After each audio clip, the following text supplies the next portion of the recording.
আমি মোহাম্মদ মুজিবুর রহমান। 1971 সালে আমি মুক্তিযুদ্ধে অংশগ্রহণ করি। প্রথম পর্যায়ে আমি তখন চিটাগাং গভর্নমেন্ট কলেজের ছাত্র। তখনকার মেজর শওকতের নেতৃত্বে আমরা 27-28 তারিখে 2 দিনেই জিয়াউর রহমান সাহেব যে কালুরঘাট থেকে স্বাধীনতা যুদ্ধ ঘোষণা করে ওনার ওখানে যাই এবং ওনার খুব কাছাকাছি ছিলাম। আমরা সবাই মিটিং মিছিল নিয়ে গেছি অর্গানাইজভাবেই। তখন মূলত আওয়ামী লীগ, ছাত্রলীগ এরাই বেশি ছিল মাঠে। তো ওইখান থেকে আমরা ওনার ঘোষণার পরে আমি দেশে বিক্রমপুর চলে আসি। এখানে এসে আমার সাথে তখনকার ছাত্রলীগের সাংগঠনিক সম্পাদক কেন্দ্রীয় কমিটির মনিরুল হক চৌধুরী আর কাজী ফিরোজের সাথে দেখা হয়। তাদেরকেও নিয়ে যাই আমাদের বাড়িতে কবুতরখোলা গ্রামে। নেওয়া যাওয়ার পর তারা আমাদের এখানে ক্যাম্প করার পরে শ্রীনগর, লোহজং, সিরাজদিঘা জনাব মনিরুল হক চৌধুরী তখনকার ছাত্রলীগের যারা স্কুল, কলেজ, ইউনিভার্সিটিতে পড়তো উনি অর্গানাইজ করার পরে এপ্রিলের 10-12 তারিখে আমরা ভারতে চলে গেলাম ওনার সাথেই, জনাব মনিরুল হক চৌধুরীর সাথে। যাওয়ার পরে এখানে বৃষ্টি বাদলের রাত্র দিন গেল। তারপরে আমরা গেলাম ক্যাপ্টেন হায়দার সাহেব তখন ক্যাম্পের দায়িত্বে ছিলেন,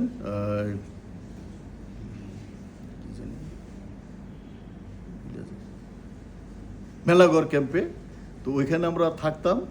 আর অ্যাকচুয়ালি মেলাঘর ক্যাম্পে থেকে আমরা যুদ্ধের ট্রেনিং নিছি। প্রথম হ্যান্ড গ্রেনেড, পরে 303 রাইফেল বাগমারা সেন্টারে। তারপরে ওইখানে থেকে আমরা ছোট বড় সব দল মিলেই আমরা মেজর ক্যাপ্টেন হায়দার, পরবর্তী মেজর হায়দারের সাথে আমরা বর্ডার এলাকায় যুদ্ধ করি।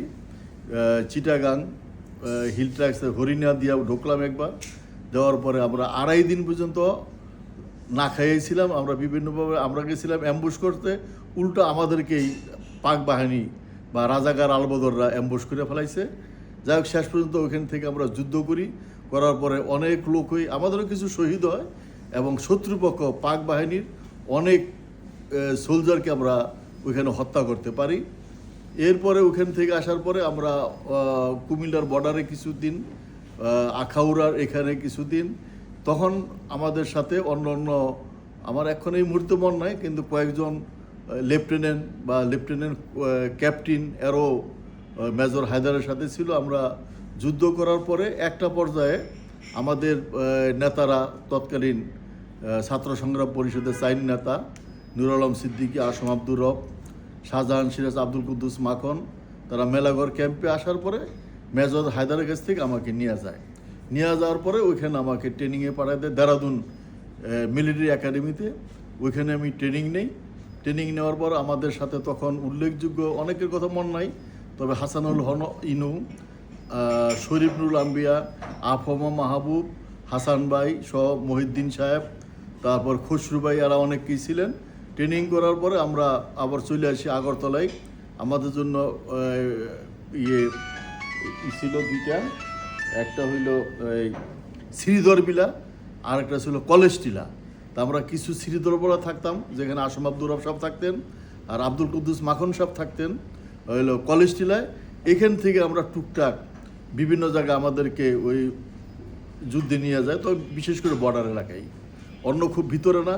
কারণ আমরা প্র্যাকটিক্যালি সত্য কথা বলতে কি, আমরা বিএলএফের কর্মী ছিলাম, বাংলাদেশ লিবারেশন ফোর্স, বা যেটাকে লোকজন সবাই যারা মুজিব বাহিনী বলে। তা আমরা অনেকেই বলে আমাদের সাথে মুক্তি বাহিনীরও একসাথেও করছি আমরা। তো উল্লেখযোগ্যভাবে আমরা অনেক জায়গায় একসাথে আমরা যুদ্ধ করতে যেতাম। তারপর একটা পর্যায়ে যখন সিদ্ধান্ত হলো যে বিএলএফের অনেকেরই ভিতরে পাঠাই দিতে হবে, বাংলাদেশের ভিতরে ওইখানে যুদ্ধ করতে হবে এবং পলিটিক্যালভাবে সবাই অর্গানাইজ করতে হবে, তখন আমাকে পাঠাই দেয়। আমি তখন রানীখাল ইউনিয়নের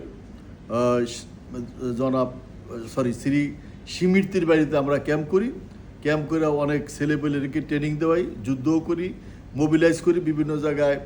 রাজাকার আলবদর, আলসাম, মুসলিম লীগ, পিডিপি এদের বিরুদ্ধে যুদ্ধ করি এবং লোকজনকে বুঝাই যে জামাত খারাপ এবং এরা এগুলি ধর্ষণ করছে, বিভিন্ন কাজ করছে, তোমরা আমাদেরকে ধরাই দাও। প্রায় শেষ পর্যায়ে আইসার পরেই আমরা যুদ্ধ যাই হোক শেষ হয়ে গেল। তো 31শে জানুয়ারি 1971 সালের বাহাত্তর সালের 1972 সালের 31 জানুয়ারি আমার অস্ত্র বা আমাদের অস্ত্র সব ক্যাম্পের অস্ত্র সব বঙ্গবন্ধু শেখ মুজিবুর রহমানের কাছে স্টেডিয়ামে আমরা সারেন্ডার করে আমি চিটাগাং গভর্নমেন্ট কলেজে চলে যাই। তারপরে এরপরে ছাত্রলীগ করছি, তো টুকটাক যখন দেশের জন্য যা যা করার করছি।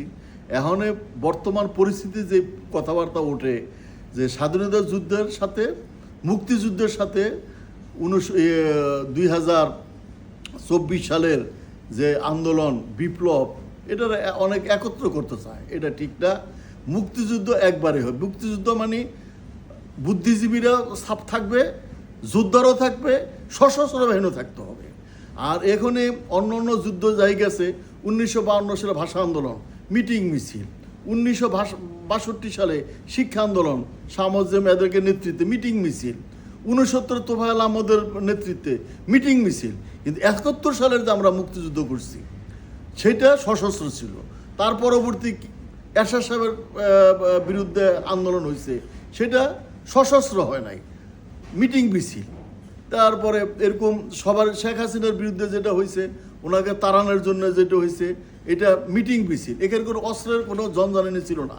কিন্তু এখন যেভাবে বলুক, তো যে উদ্দেশ্যে শেখ হাসিনাকে তাড়ানোর জন্য এই দেশের সর্বমহলের জনগণ, বিশেষ করে বিভিন্ন বুদ্ধিজীবী, সাংবাদিক, সাহিত্যিক যারাই যুদ্ধ করছে, তারা যে উদ্দেশ্য করছিল পরবর্তী পর্যায়ে মুষ্টিমেয় কিছু ছেলেপেলের জন্য সেটা মনে হয় কিছুটা নষ্ট হয়েছে। কি নষ্ট হয়েছে? তারা গেছিল যুদ্ধ আন্দোলন করছে 24 সালে, 2024 সালে আন্দোলন করছে চাকরিতে বৈষম্য, বিভিন্ন জায়গায় বৈষম্য। কিন্তু যখনই তারা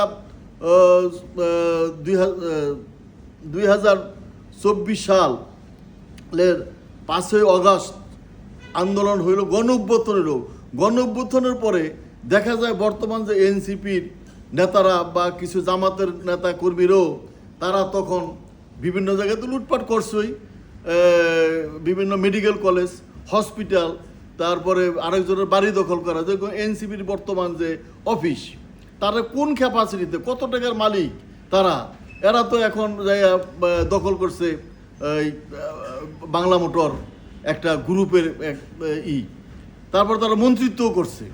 তারা বলে যে মুক্তিযুদ্ধের সাথে তাদেরকেও দিতে হবে। তাদের কি ভাতা দিব না দিব এটা জনগণ দেখবে, গভর্নমেন্ট দেখবে। কিন্তু আমার কথা হইলো মুক্তিযুদ্ধের সাথে কোনো তুলনা করা ঠিক হবে না। মুক্তিযুদ্ধটা ভিন্ন জিনিস। সেখানে যদি বিভিন্ন সময় তো অনেক বছর, প্রতি বছরই তো একটা করে আন্দোলন হয়, সে আন্দোলন তো আর এটা হইতে পারবো না। তা আমরা এখনকার যে অবস্থা, আমরা যারা মুক্তিযুদ্ধে আছি, আমরা যারা আছি তাদের সচেতন হইতে হবে। এবং আমি আরেকটা ইস্যু বলতে চাই যে এখন অনেকেই বলে যে 2024 সালের জুলাই বিপ্লব বা জুলাই আন্দোলন, আসলে এটা ঠিক না। 2024 সালের 5ই আগস্ট শেখ হাসিনার বিরুদ্ধে, আওয়ামী লীগ সরকারের বিরুদ্ধে গণ-অভ্যুত্থান হয়েছে। গণ-অভ্যুত্থানে কী ছিল? বৈষম্য দূর করতে হবে। এখনও কোনো বৈষম্য দূর ইমিডিয়েট পরে, মানে 2024 সালের 5ই আগস্টের পরে যে ঘটনা ঘটছে বাংলাদেশে, সেটা কিন্তু খুব একটা দুঃখজনক এবং এটা অনেকের জন্যই ভালো লাগে না আর কি। আমার কাছেও ভালো লাগে নাই। এখন বৃদ্ধ ভাতা দেওয়া হয়, অনেক ভাতাই দেওয়া হয়, আর আপত্তি নাই। কিন্তু কতজনকে দিবেন আপনি? শেখ হাসিনার তো যখন অভ্যুত্থান হয় তার বিরুদ্ধে তো লক্ষ লক্ষ লোক রাস্তায় ছিল। শুধু কি এরা ছিল? বুদ্ধিজীবীরা ছিল, সাহিত্যিক, সাংবাদিক, সর্বস্তরের মানুষই ছিল। বুঝতেও কেউ না বুঝতেও দুইটা স্লোগান দিয়ে সাহায্য করছে, তাদেরকেও ভাতা দিতে হবে। তো কত টাকার ভাতা দেওয়া যাবে? তো আমার মনে হয় ভাতার ব্যাপারটা সরকার বা সচেতন মহল ঠিক করবে। কিন্তু মুক্তিযুদ্ধের সময় ওই 20,000 দিতে হবে আমাদেরকে, 25 দিতে হবে, তাদেরকেও তাই দিতে হবে। হ্যাঁ, তাদেরকেও দিতে পারে, যারা মারা গেছে আন্দোলনের সময় তাদেরকে ভাতা দিতেই পারে, তাদের পরিবার পরিজনকে দেখাশোনা গভর্নমেন্ট করতে পারে, এটা কেউ বাধা দেওয়া উচিত না। কিন্তু আমাদের মুক্তিযুদ্ধের সাথে 71-এর মুক্তিযুদ্ধ, 1971 সালের মুক্তিযুদ্ধের সাথে 2024 সালের 5ই আগস্ট যে গণ-অভ্যুত্থান, তার সাথে মোটেই তুলনা করা যাবে না।